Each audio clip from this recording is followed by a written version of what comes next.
with my fellow colleagues, and every one of them has a head taller than me. You know, when we huddle together like that, I breathe in second-hand oxygen. They breathe out, I breathe in. It did not help my self-esteem. I'm that insecure. And I see many patients who are insecure. And I can identify with them. I came out with an idea how to help them to overcome their anxiety. So this talk is about winning over worries, W-O-W. Let's wow. You know, 40% of the time, the things that you worry about never actually happen. You're wasting your time. You might as well join me in the canteen and have fun.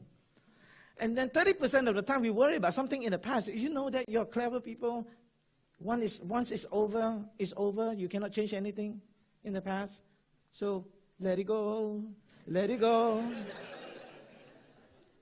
12% of the time we go through needless worries about our health. Sometimes we have that medical student symptom. Every time the professor talks about a disease and illness, or all the medical students will be thinking about, I think I have that because I do feel that. And then 10% of the time, we worry about petty stuff. Like, you know, I will be late for lunch. I hope they still have some chicken rice left.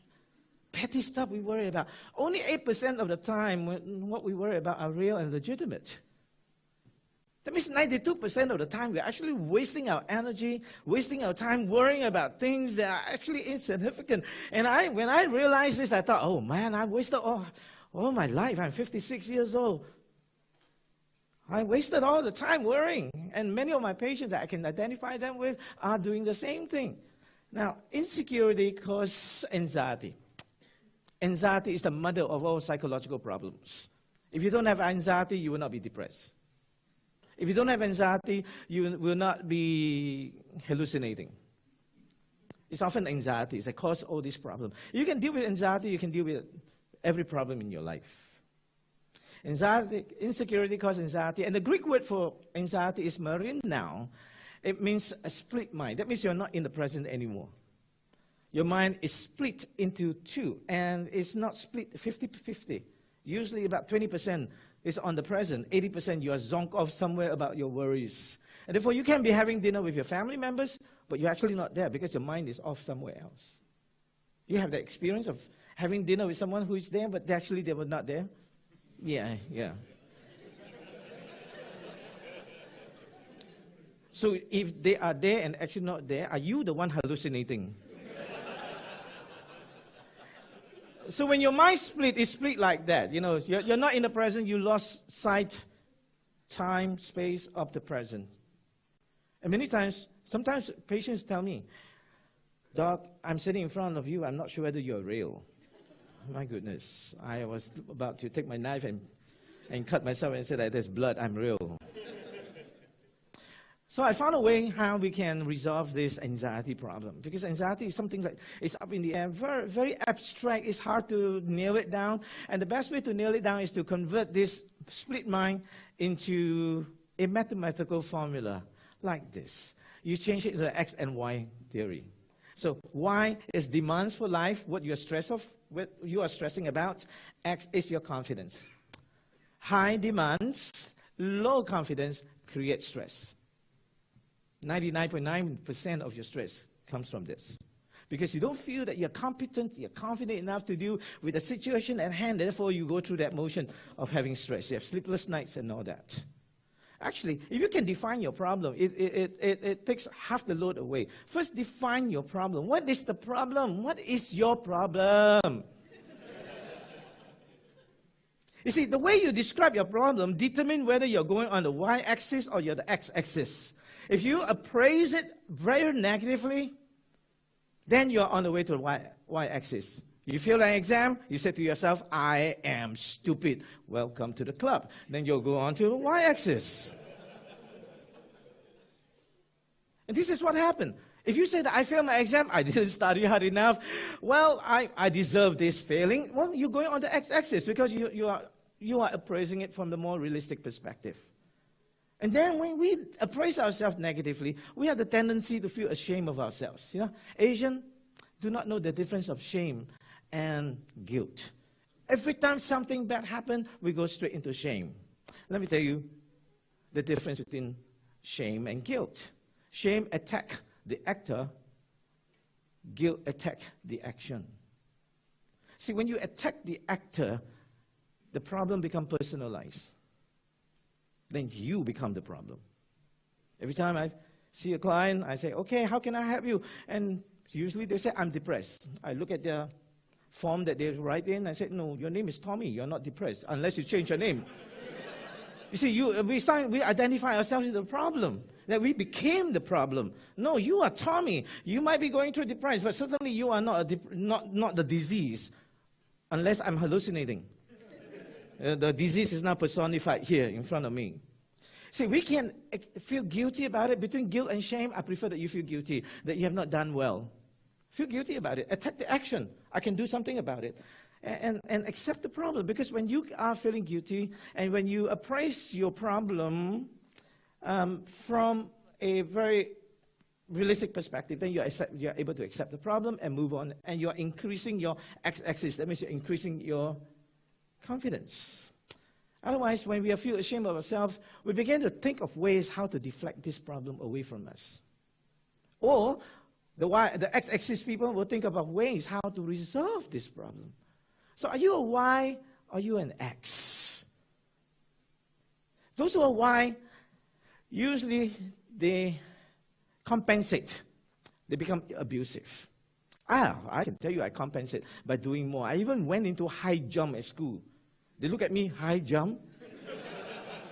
I want to participate in everything because I'm afraid I might lose out. You know, Kiasu in Singapore? Yeah, that's it.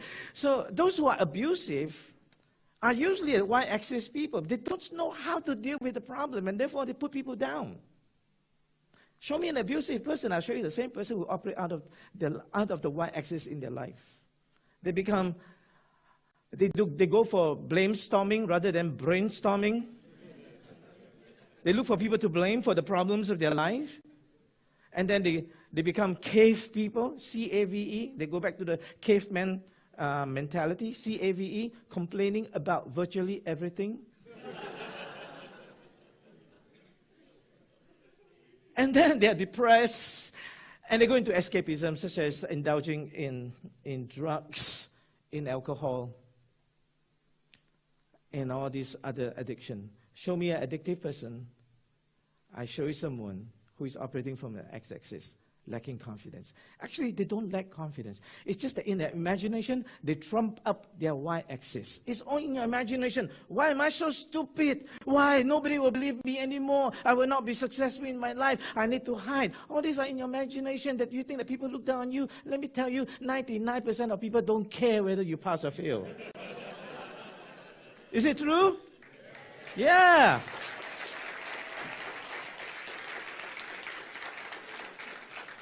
We care so much about what people think of us. Actually, they don't even care. Don't worry, they don't bring you home. They have their own problems to solve. You see, high confidence, when you work on when you are in the y-axis, you are fused. And this is where you are confused. You're fused into having between your problem and yourself. So you're one with the problem. You're very confused. And therefore, patients who come to see me, I'm anxious. Excuse me, you're not Johnny? You see, when you work on we operate from the x-axis, high confidence, no matter how high our demands may be, we can flow. This is where you will exude this thing called executive presence. And when you enter into a room, before it was all chaotic, as soon as you enter into the room, everybody calmed down. That's the executive presence. But some of you walk into the room, it was chaotic. When you walk into the room, it becomes even more chaotic. Executive presence. You come in, everybody's, oh, he's here. Those with executive presence, they accept the challenge. They have very strong self-beliefs. I can, in spite of, I can. Let me try. If I cannot, I can learn. I can. and then they have courage. It takes courage to walk on the x-axis, let me tell you. Not easy to confront your problem, but it takes courage. But the courageous person normally act from the x-axis. Determination. Very determined and enthusiastic in life. You see, it's not the problem that caused the problem. It is how you firstly appraise the problem. There was a patient who was suicidal because she was out in a park with her boyfriend. And there came a robber who brandished a knife at them.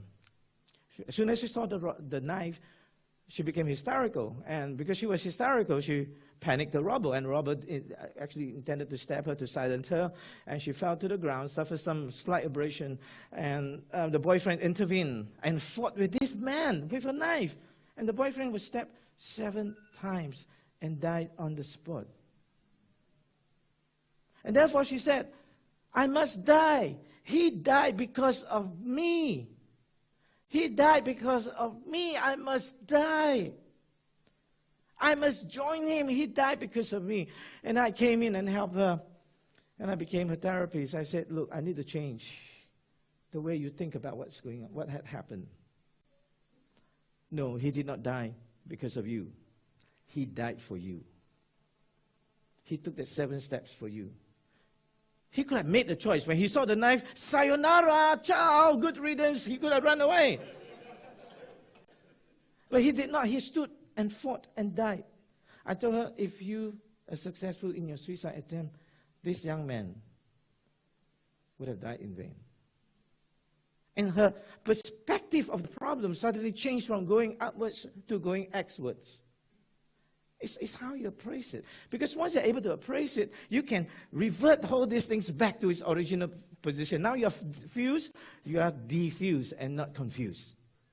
Then you can revert it back to the original position of the split, remember?